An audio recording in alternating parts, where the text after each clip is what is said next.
esta ecuación diferencial y nos manda a estos problemas 5.14, 5.17, donde viene la solución de esta ecuación diferencial, y de acuerdo con esas condiciones, hay que tomar en cuenta entonces estas constantes que aparecen aquí.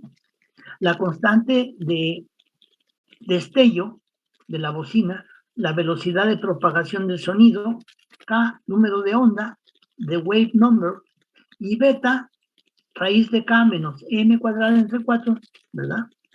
Un factor que entra aquí para obtener esta solución.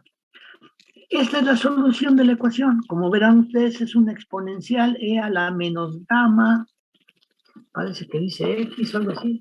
Yo como ya no veo, necesito anteojos. Ustedes son jóvenes, ¿verdad? Pues ahí lo ven, pero yo no. Ahí está la cosa.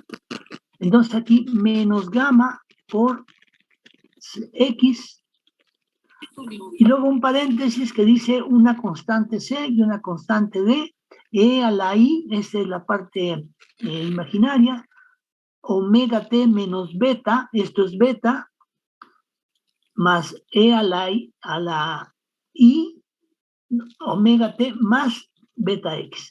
¿Qué significa esta parte y esta parte? Pues esta es una onda que viaja en el sentido positivo de las X y esta es una onda que viaja en el sentido negativo de las X, que sea que viene una onda, pasa por allá, luego otra de regreso y otra así, y otra así. Eso es lo que es la solución general de esta ecuación.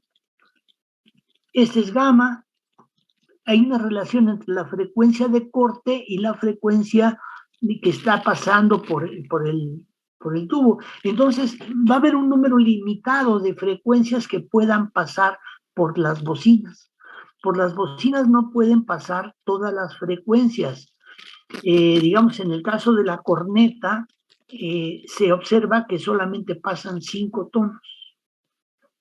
Digamos, vamos a poner que pasa do, re, mi, fa, sol, nada más. Si tú quieres que pase 7 tonos, do, re, mi, fa, sol, la, si, ya una corneta no va a pasar, porque aquí se va a crear una condición en la cual, debido a estas constantes, hay una frecuencia de corte a la que le llaman cut-off frequency horns. Es la frecuencia mínima baja, la cual puede haber propagación del sonido ahí, en esas condiciones, ya sea que fuera recta, que fuera exponencial o que fuera, se tiene que considerar entonces la frecuencia de corte. Esto es M, esa constante, y C, velocidad de propagación entre 2pi ciclos por segundo. Y para ver cómo se evalúa todo esto, hay que hacer un ejercicio. Ese ejercicio lo vamos a ver ahorita.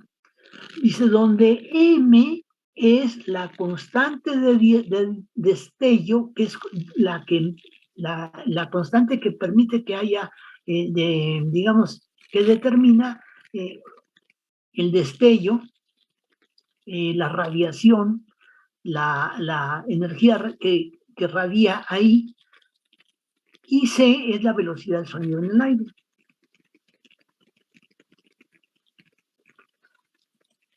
Muchas veces se puede colocar 1, 2, 3 o 4 bocinas, vamos a suponer que ponemos así de un eje, como si fuera una cruz, una bocina para cada lado, multicelular, y hacemos que se cree un patrón de radiación completamente como si fuera un circular, y muchas veces eso se usa para la difusión.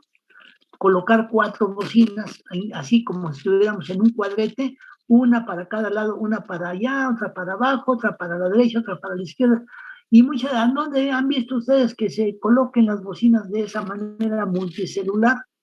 En equipos de difusión de sonido que andan muchas veces en carros de sonido, en lugares así donde se necesita que el sonido se transmita hacia muchos lados al mismo tiempo. Un ejemplo de eso lo podemos encontrar muy frecuentemente, y ahora con cada vez mayor importancia en su uso, cuando se transmite la alarma sísmica que ustedes escuchan al momento de que hay un evento, y esas bocinas las vamos a ver colocadas en la calle, en algunos lugares en el exterior, ¿verdad? Para que lo oiga todo el mundo. Y la forma de arreglarlos y de conectarlos y de hacer, forman equipos de comunicación en donde se está haciendo eso, pero hay que aprovechar esas propiedades de la directividad que vamos a tener en ese dispositivo, la bocina, ¿verdad? Para esto. Bien, aquí hay un problema de ejemplo, para que vean todas estas cosas. Aquí empiezan, esta es la parte electroacústica, la parte de las analogías electromecánico-acústicas que se manejan para esto. Aquí viene la analogía electromecánica. Miren, por ejemplo, este es un resonador de Helmholtz que es análogo con un circuito resonante RLC. Y mecánicamente vamos a tener la analogía de una masa con la constante de un resorte y de un amortiguamiento.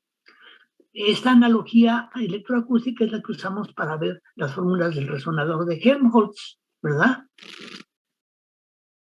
Aquí viene una analogía que se utiliza para encontrar la impedancia mecánica de un altavoz y sus frecuencias de resonancia, acústica, mecánica, eléctrica. Le pueden dar una checadita al estudiar el capítulo 5, hay que darle una leidita así,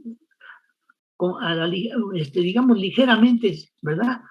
Este es un problema de ejemplo de un altavoz de radiación directa, dinámico, loudspeaker, pero ese es electroacústico. Este tiene una bobina a la cual le llega una señal eléctrica y tiene un imán permanente con el que actúa en forma de atracción y repulsión para crear una vibración. Este es un radiador directo dinámico. Así hay diferentes ejercicios de ejemplos, ¿no? Aquí para la parte de bocinas, horns, aquí nos vamos al 514 y vemos, dice, investigar la propagación de una onda plana acústica a lo largo del eje X. A lo largo del eje X es todo esto, para una bocina horn. Le vamos a traducir horn como bocina y el otro como altavoz, al que tiene un cono y una bobina y un imán. Ese es electroacústico, altavoz. Y la bocina, que es 100% acústico, aquí no hay ni una sola pieza eléctrica, bocina. Es como lo vamos a traducir. Miren cómo aquí hay un incremento, esta es la parte recta de la bocina hasta aquí, y a partir de aquí empieza a cambiar el área de la sección transversal de acuerdo con esta ley de variación. Entonces aquí de X más de U, X más U, que es un incremento de la diferencial y todo eso, para ir viendo la forma de variación de esta función matemática. Aquí aparece entonces cómo se encuentra la ecuación diferencial que acabamos de ver. Esto, digamos, es la parte matemática de esta teórica de la propagación de una onda de sonido en el interior de este dispositivo. Y aquí vemos la solución de la ecuación, aquí aparece, y aquí aparecen esas constantes, ¿no? Aquí dice donde gamma es esto, K es esto, y aquí explica todo lo demás. Dice, el primer término a la derecha representa una onda que va en el sentido positivo, outward, y la segunda onda que viene de regreso. Esta es la onda que viaja en el sentido hacia la derecha y la otra la que viene de regreso. O sea que una pasa por el dispositivo y otra viene de regreso. Eso es lo que representa esta ecuación, ¿sí? Aquí vienen otros ejercicios de ejemplo, de cálculo, ¿verdad? Y este ejemplo es el que nosotros vamos a resolver, pero después de haber visto la sección de tubos. Primero vamos a ver tubos abiertos, tubos cerrados y la resonancia en tubos. Y después vamos a ver este caso. Aquí vienen para una bocina exponencial, pero también se puede calcular para una hiperbólica o para una recta. Este es un problema de ejemplo para un instrumento musical que trabaja con una bocina exponencial, como es la corneta. Entonces dice, una bocina o corneta, horn, de exponencial tiene una longitud de 0.75 metros y un radio, el radio del área de la sección transversal a la entrada, pues tiene un radio, ¿no? El área, pues es igual a pi por radio al cuadrado. Entonces, nos dan el valor del radio, pero para encontrar el valor del área, al principio, en la garganta, la parte más chica, y después en la parte más grande. Y eso es de lo que se trata el problema. Y eso es lo que van a hacer. Aquí viene la solución paso a paso, pero hay que ir entendiendo de dónde salió y para qué. Aquí está la fórmula para calcular eso. Sale de la solución de la ecuación de onda. Entonces dice el radio de 0.2 metros en la garganta. Throat significa garganta. Y un radio de 0.2 metros en la boca. Throat, garganta, mouth, boca. ¿Sí? Mi boca. ¿Ese que está aquí?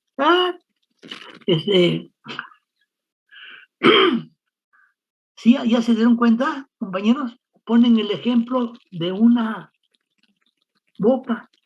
Y cuando yo tengo una bocina, le pongo los manos y entonces creo una forma de radiación que es la que vamos a manejar para diseñar ese instrumento musical que es la corneta. ¿Sí me están entendiendo, compañeros? Aquí entonces se van sustituyendo esos valores en la fórmula. El área, ¿verdad? En la longitud L de la bobina, es la que está hasta el extremo, es la de la boca, y A0 es la que está en la garganta. Al principio de la bobina, la más chica, multiplicado por E a la M, esta era la constante de destello, y L, la longitud que tiene de un extremo a otro. Se sustituyen esos valores y se va encontrando lo que te va pidiendo.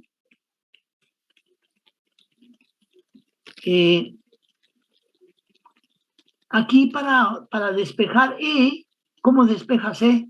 Pues tienes que tomar el logaritmo, ¿no? El logaritmo natural, ¿verdad? ¿Cómo despejas E? ¿Quién me dice? Pues se toma el logaritmo, ¿verdad? Y se despeja M. M se despeja de esta fórmula.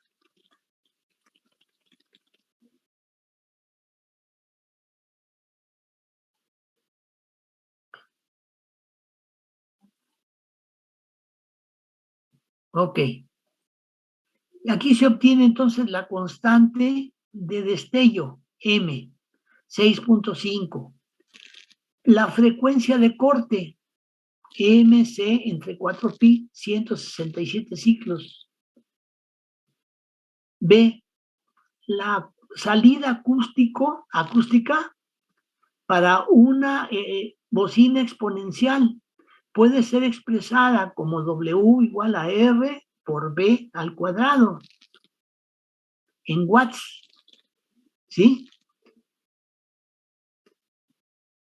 Siendo la velocidad del volumen, el volumen de la masa de aire, B0 igual con A0 por B. Tenemos esta expresión, potencia en watts acústicos. Esta potencia que dice aquí en watts es energía acústica que va a producirse ahí. Rho, la densidad, C, la velocidad de propagación del sonido, A0, el área de la garganta. Y este V0 es la velocidad de volumétrica. Velocidad volumétrica. Entonces, para conocer el valor de la velocidad volumétrica, pues hay que sustituir esos valores, ¿verdad? Y obtener, fíjense, velocidad volumétrica, metro cúbico por segundo. Porque aquí va a pasar un volumen de aire.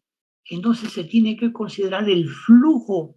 Ese es un concepto que viene, como eso, por eso les hablaba de la mecánica de fluidos, porque esto se toma de la mecánica de fluidos que va a haber dentro de esa situación. El fluido, pues, es el aire, pero aquí la mecánica de fluidos introduce este concepto de la velocidad volumétrica de una masa de aire que viene por el tubo y que pasa a la bocina. Y eso lleva una energía,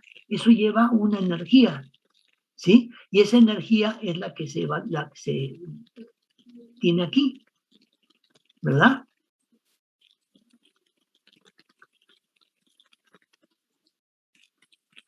Entonces aquí dice,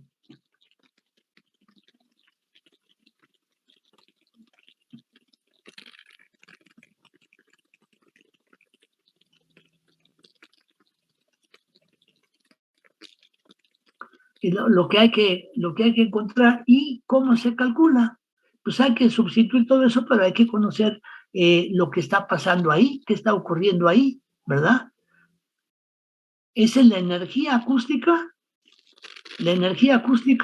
de ese movimiento multiplicado por la velocidad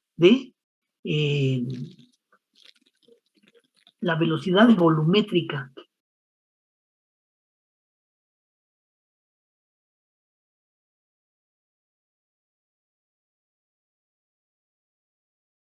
Y finalmente encuentran el desplazamiento pico.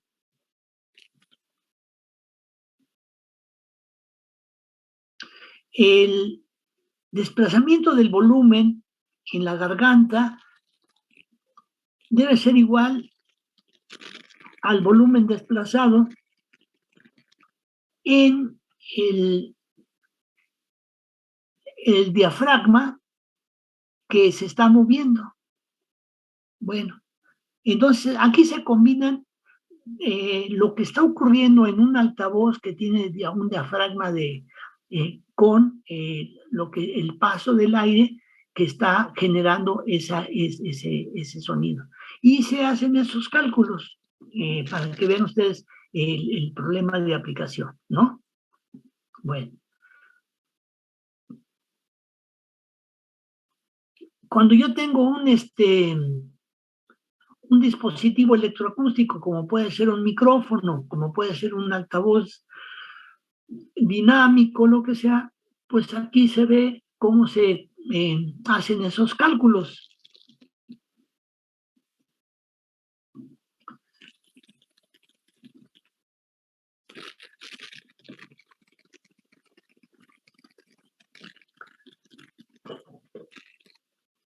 Entonces, el primer paso es ir estudiando el problema que vamos a tener teóricamente y posteriormente vamos a ver ya en la siguiente clase del miércoles, porque ahorita tengo que, como les dije, le tengo que dedicar mucho tiempo a la evaluación de la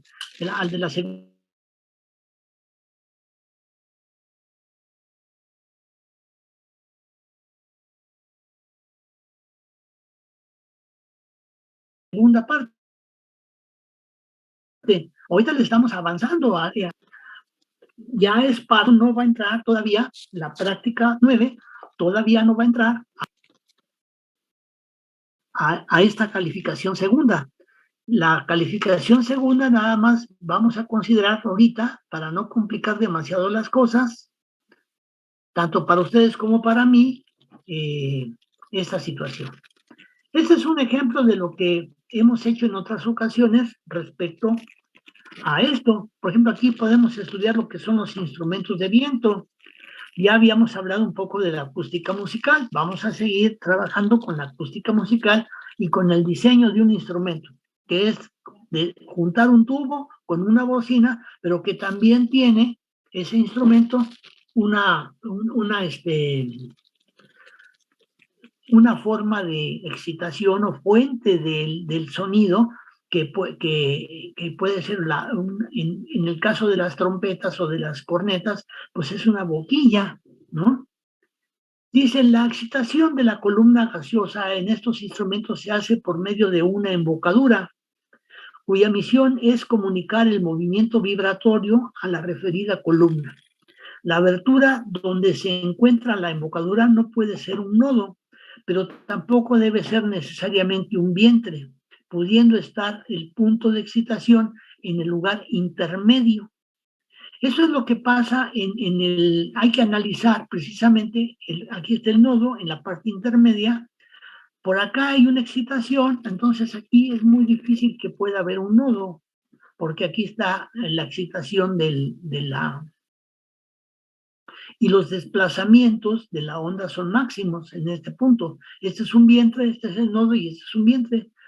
Aquí, cuando una onda resuena, hay una onda que viaja en este sentido, aquí aparece dibujada en rojo, y otra que viaja en el sentido contrario, que aquí aparece como verde, y esta es la longitud del tubo. Entonces, la primera fundamental va a tener resonancia en este punto.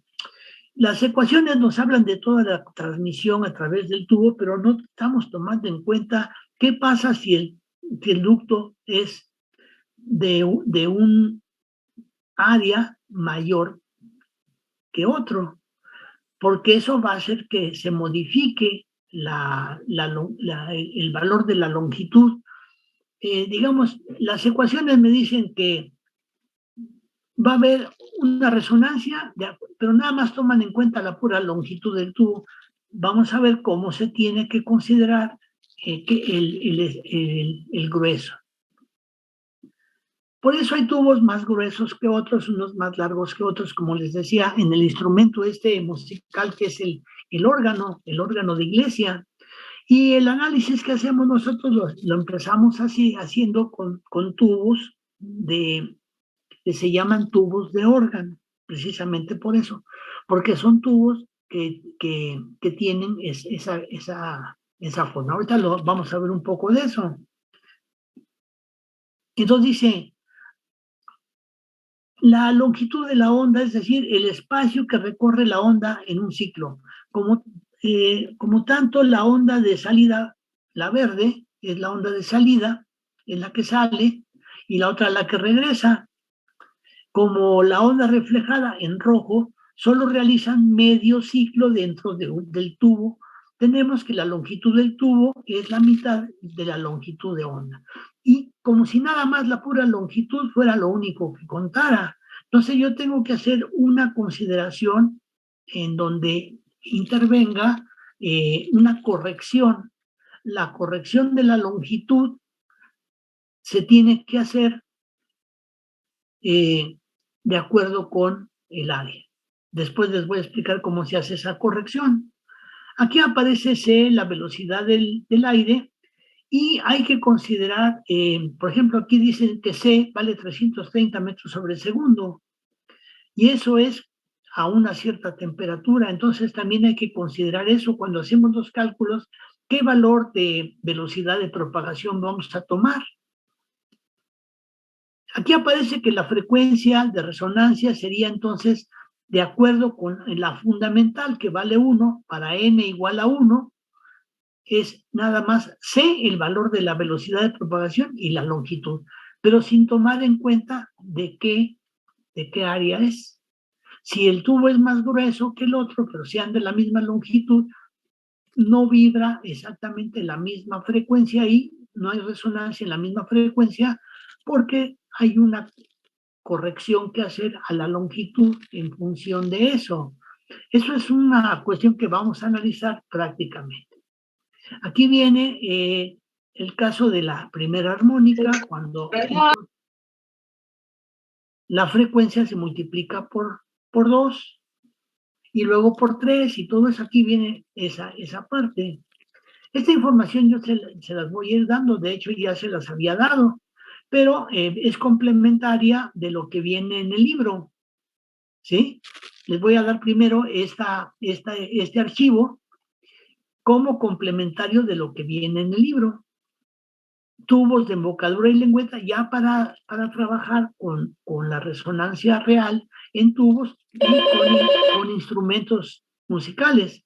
Este sería el caso de un instrumento trombón que tiene una bocina que ya es hiperbólica. Aquí vemos que esta parte alargada es mucho mayor que la bocina cónica y exponencial de las cornetas. En este caso, el tubo que viene por aquí, aquí se produce el sonido en la embocadura, esta es la embocadura, la boquilla, se produce, viene por acá, viene por acá, viene por acá y sale por acá. Conforme vamos moviendo el tubo, se va haciendo más largo y más chico. Y entonces cambia esta longitud del tubo y cambia la condición de resonancia y se va produciendo diferentes frecuencias, la número 1, 2, 3, 4, 5, 6, 7. Aquí viene, esto ya lo habíamos visto en la exposición de acústica musical. Algunos instrumentos de aire, como son las flautas, nosotros vamos a ver el caso de una corneta para tener un ejemplo gráfico de eso y nada más. Aquí viene la forma como se distribuyen precisamente esos nodos y esos antinodos. También hay que considerar los sobretonos, porque aquí, cuando nosotros tenemos la producción de armónicos, las armónicos pares o los nones, en un momento dado pueden generarnos sobretonos. El sobretono es el múltiplo que no es el múltiplo exacto de la fundamental. Nada más el doble, así ese es el que produce el armónico en términos musicales. Y por 3, por 5, por 7, y así, por el impar, ese produce sobretonos, porque no hay un modo de resonancia hay igual. Este sería entonces el caso de mi instrumento musical con el que voy a trabajar. El diseño, finalmente, esa es la parte recta, el tubo abierto y abierto, que se le pega, se le conecta esta bocina. Y vamos a ver que aquí opera como si fuera un transformador acústico. Eso lo van a encontrar ahí en el libro. Esta descripción continúa aquí con la parte de la bocina. Aquí está el área de la garganta y el área en la boca, garganta. La distancia que hay que tomar en cuenta, distancia de aquí a acá, L, ¿verdad? Para los cálculos que necesitamos hacer. Principalmente necesitamos definir, en el caso de un instrumento musical, cuáles son las frecuencias que van a pasar y cuáles no van a pasar. Ese es el chiste de esa constante de destello y de la frecuencia de corte o cut-off frequency que viene en el libro. Aquí es prácticamente lo mismo que viene en el libro. Por eso les voy a dar primero este archivo y ya al último, ya este archivo que es el de la práctica. Pero ahorita para ir estudiando esta situación, ¿sí? Estudiamos entonces primero en el libro capítulo 2 y capítulo 5 la parte teórica y después vamos a ir haciendo unos ejercicios de cálculo. ¿Está claro, compañeros? Lo que vamos a hacer. Entonces les voy a enviar ese archivo para que lo tengan. Es muy parecido al de la presentación de acústica musical porque nos vamos a ir refiriendo a un instrumento musical que en este caso va a ser la corneta, que ahí aparece el dibujo completo. Acuérdense que tiene una boquilla que es donde se produce el sonido, desde la boquilla, ¿verdad? Luego la parte recta, ahí aparece la resonancia. Hay que ver en dónde se ubica la frecuencia fundamental o los armónicos, y posteriormente el trabajo de la bocina van a ustedes a ver que es como si se tratara de una especie de transformador, pero acústico. ¿Qué va a cambiar ahí? Presión por intensidad. En lugar de que fuera voltaje por corriente eléctrica, en una analogía eléctrica, acústico-eléctrica, aquí va a cambiar presión por intensidad acústica. Ese concepto de intensidad acústica, de energía acústica, ya lo estuvimos estudiando. Ahora lo vamos a aplicar en este caso. ¿Está claro? Entonces nos vemos en la... Profe, yo tengo duda. Y sigo recibiendo sus trabajos. ¿Es hasta la práctica 8?